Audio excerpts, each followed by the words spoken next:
Okay, right, okay.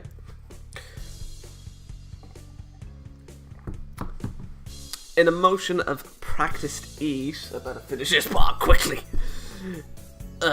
She peels her blouse off and tosses it carelessly aside. Her bra and skirt quickly follow it onto the floor. Ha! I fight the urge to blush. It's a rather hard task. Escalation, is it?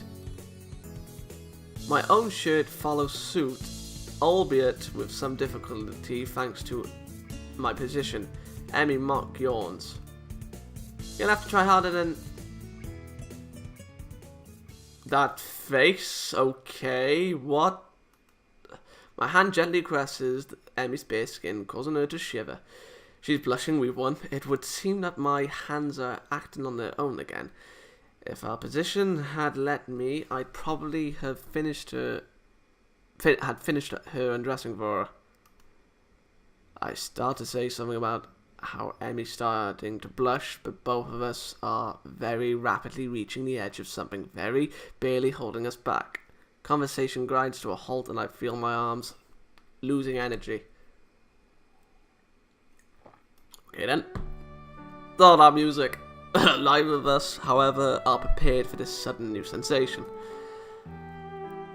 Oh god, that face. An indescribable heat surges through me, coming from both myself and, it seems, Emi as well. Okay, with one hand on my chest to steady herself, and another holding mine to make sure that I can't have my way with her body again, she looks quite pleased with herself. And then, after a moment's hesitation, she moves. And she moves again. And again. As she moves, Emi's breath hitches. My breathing is starting to come faster and more raggedly as well. Emi's body shivers and shudders against mine, and I can feel her starting to lose her balance. It must be harder for her to keep steady because she's missing her legs. Definitely. And I can safely say we won the blush game. I steady her as best as I can, cupping my hands around her backside. It's firm and taut. Taut? Yes, probably. Makes sense considering how much she runs. The potential power in those muscles makes them flex as she responds to my touch. What I fail to take into account is the fact that my attention to steady Emi kind of slides her forward and, well, feels amazing. Righty-ho. Her panties slide easily against my trousers, and it doesn't take us long to figure out a rhythm. But Emi refuses to keep to it, going now fast, now slow, now pausing for what feels like an eternity. I'm not sure whether she's doing this to toy with me or if it's to make her feel better, but I'm well past caring. Probably to toy with you. Feminine wiles. The heat between us is growing more intense and I can't hold back a gasp. The noise only seems to drive Emi along. I begin to punctuate her movements with some of my own, which causes her modest breasts to bounce in time with my movements. Her breath begins to come faster as we continue, my own breathing becoming equally quick. Oh god. With her eyes closed, her lips purse expectantly, I just managed to lift myself up for a few moments, our mouths seeking one another, her chest sliding against my... Oh god. As our sweat mingles. Hope no one's locking the door. No one better be coming home. As I flop back down my... Hold on, be right back. Need to check.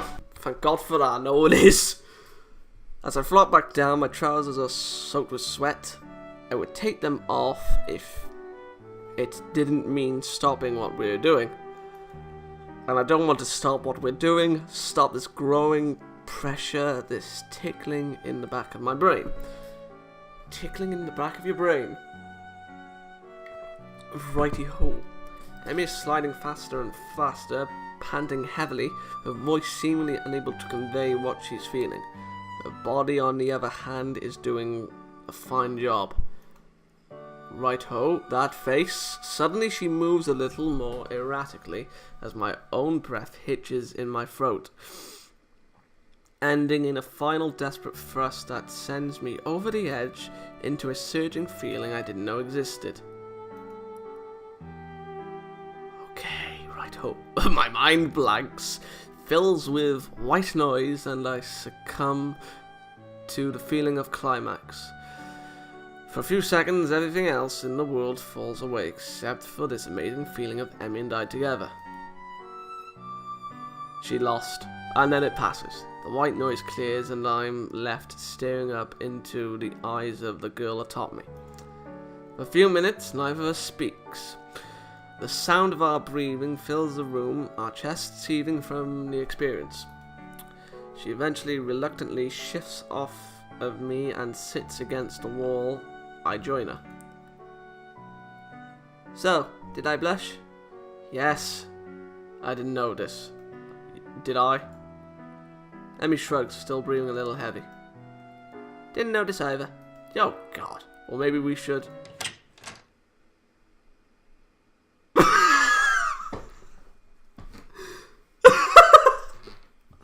Oh, God.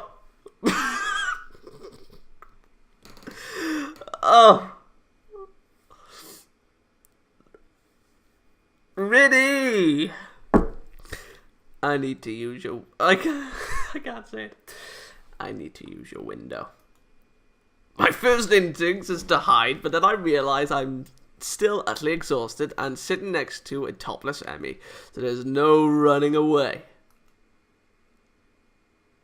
Rin's eyes passes over Emi and me and focuses on the window.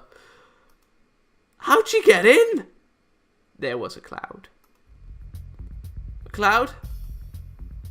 Rin nods. I was watching it. The fuck? Facebook loves me.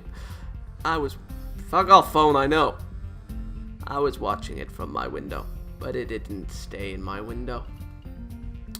So I need to use your window. Emi shifts a little, causing me to cough in order to cover up a giggle of my own. How long do you need the window for?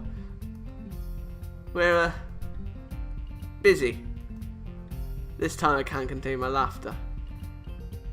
Rin ignores both Emi and me and peers out the window. Her shoulders slump and she looks disappointed. It changed into something else. Disappointing. Threesome? Emi is having trouble keeping a straight face. Sorry to hear that, Rin. Could we have a little privacy now, please? How'd she get in? Rin shrugs as if to say, can you? Can you? You naked whore. And hooks her foot around the door, pulling it closed. But oh, right. So that's how she did it. We both dissolve into a ruckus laughter, unable to deal with Rin's bizarrely timid visit any other way. After our laughter dies down, I look to Emi. We're both a total mess. Well, Emi raises an eyebrow. Well, again? Oh, God. Please don't make me read this one. Emi grins and laughs, and then she nods. We should probably ditch the clothes this time. You already did, save for the top half. Is it safe? Okay. Very short episode. And I'm gonna keep it short. Ugh. I'm not gonna have... Oh. Were we in her room? We're in our room. Okay. Good day. We've done the deed with Emi. And I wanted to threesome with Rin since she walked in. I'm sorry. But still. You were all thinking it. Good day.